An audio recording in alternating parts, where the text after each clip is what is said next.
So guys, nandito na tayo sa bahay at nung dumating ako, nilagay ko sa fridge yung Kunafa chocolate. So this time ay tatanggalin natin.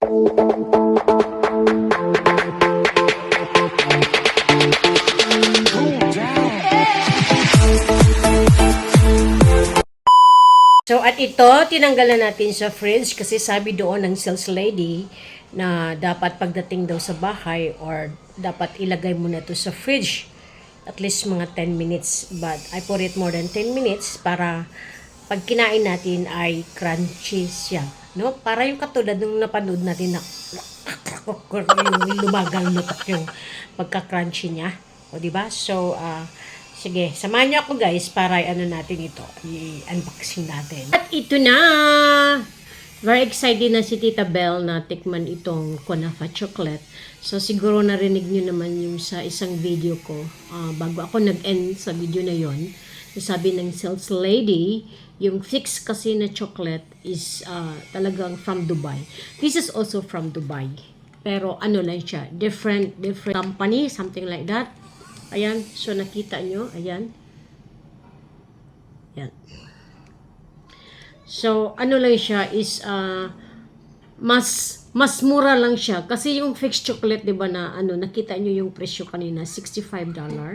Tapos, according to the sales lady, na yung chocolate daw, yung Kunafa fixed daw, is matamis. So, nirekomendahan din niya ako ng isang Kunafa din siya na hindi masyadong matamis yung chocolate kasi is milk siya. Hindi katulad nung talagang original na siya, yung chocolate siya. So, sobrang tamis. Ayaw ko kasi inaubo pa ako eh. So, ito naman, Kunafa din siya. Crispy Kunafa and pistachios siya. Pero ayan, nakita nyo is a company ng Blender. So, Blender siya. Sa totoo lang guys, siya, medyo mabigat. Mabigat ang Kunafa chocolate na to. So, kasi siya is about 240 grams. No? At saka thick. Medyo makapal siya. Ayan. So, titingnan na natin. Maganda lang kanilang packaging. So, let's open it. Okay? Ayan, oh. Yung sinasabi nung naglagutok-lagutok ng ginagana-gana. Diba? Makisabay tayo ng trending ngayon para hindi naman tayo mabihind. Ayan, oh. Ang kapal niya, guys. Tadaan! Oh.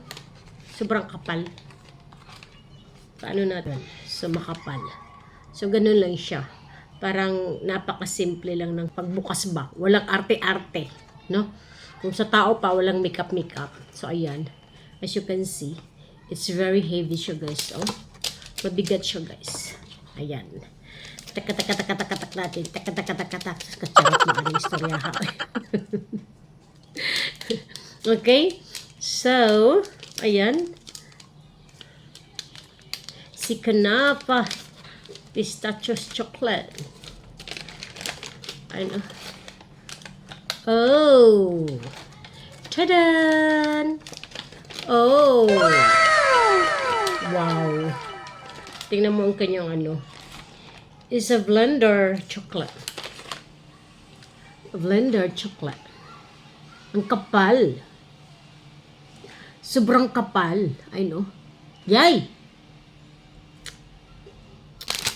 Parang nanglalagkit ako. Saan ba ako mag-umpisa? Igaganyan natin. Ayan. Ayan, oh. Ayan, naglakutok nga. Tada! It's Kunafa chocolate. Kunafa chocolate. Ayan siya, oh. Tignan natin. Parang naman. Sobrang Ayan, oh.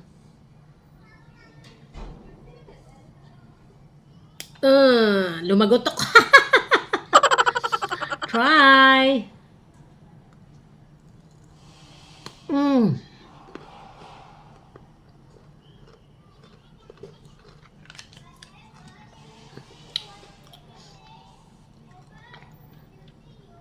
Ang tamis. Ang tamis, guys. Parang lang. It's just a normal chocolate. Pero, dahil sa kanyang pistachios, sa kanyang kunafa, yun ang nagdadala. Kaya, crispy, crunchy. Ayun ang nagdadala. Nothing so special.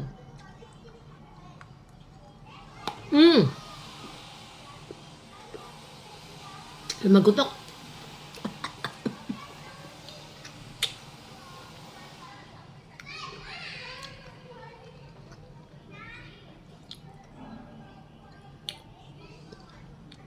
Wala naman siyang ano.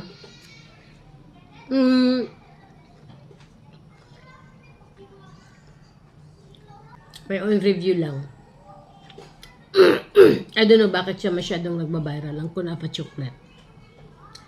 Pero actually, nakita niyo yung shoutout Admin Ilan, yung Van Houten na chocolate.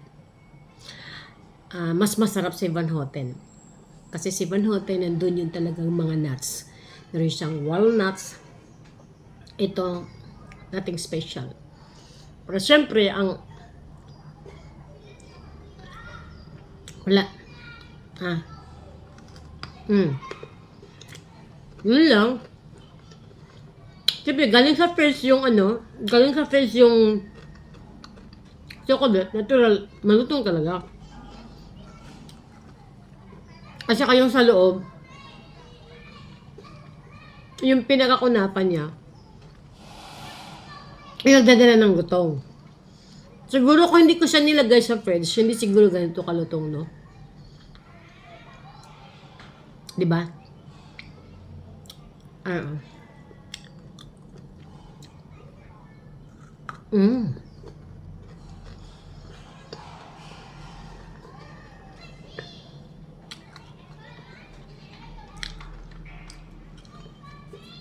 Sobrang tamis. Matamis. Kaya alam mo na ko. Tunaw na, oh. So, dapat talaga siya ilagay pala sa fridge.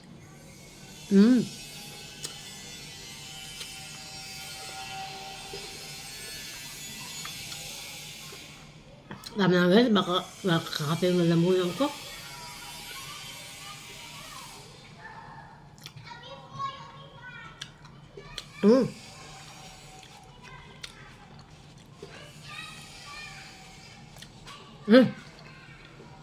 Kabidli.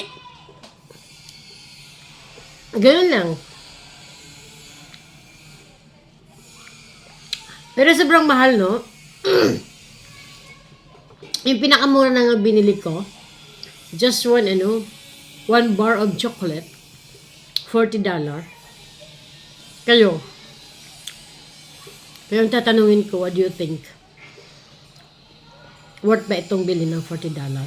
Parang hindi eh. Alam niyo yung Van Houten na chocolate, magkano lang ang bili ko doon? Ano lang siya eh.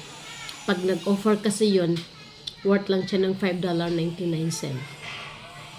6 something yata, $6.99. But still still mura. At saka, yung pinaka-chocolate niya, hindi masakit sa lalamunan. Pag kinain mo yung si Van Houten na chocolate, mararamdaman mo talaga.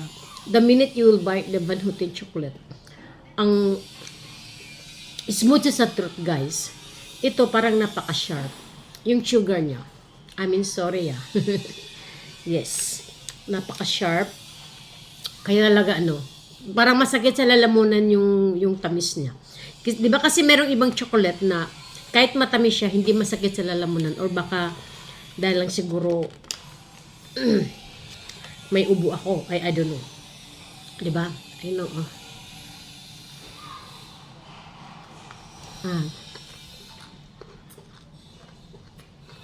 Ramdam mo talaga pag kinagat mo ay crunchy. Si kunafa.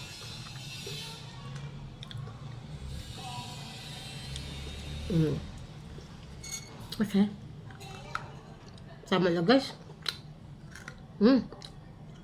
Ayoko na. Ayoko na tapos ito na ang ubusin ko. Itabi ko na itong iba.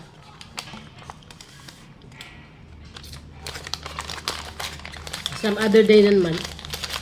Ang laki pa ng natira, oh. Hindi ko kayang ubusin, guys.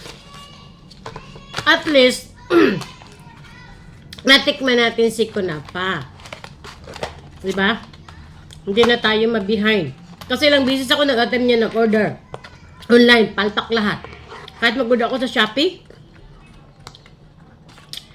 ano lang yun, pre-order lang yun. Meron naman dito, local lang, gawa lang din ng Singapore. Kaya ito, galing din talaga sa Dubai, kaya ganito kamahal. Yung in-order ko rin, ano ba yun, dapat dalawa dong orderin ko. Magkano ba yun?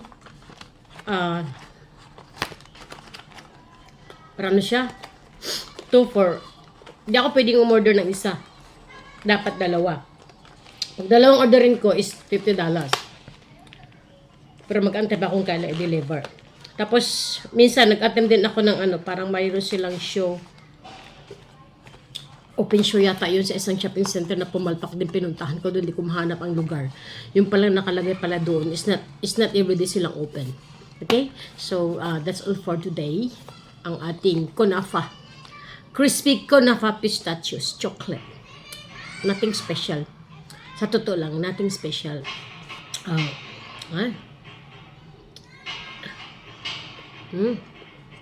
Nothing special kasi.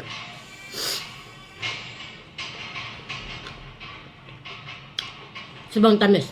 Okay guys, thank you so much for watching guys. At least na-share ko rin sa inyo, no? Worth $40 ang ating Kunapa chocolate. Thank you so much. This is Tita Belle. Please do not forget to like, comment, and subscribe to my YouTube channel. Bye for now.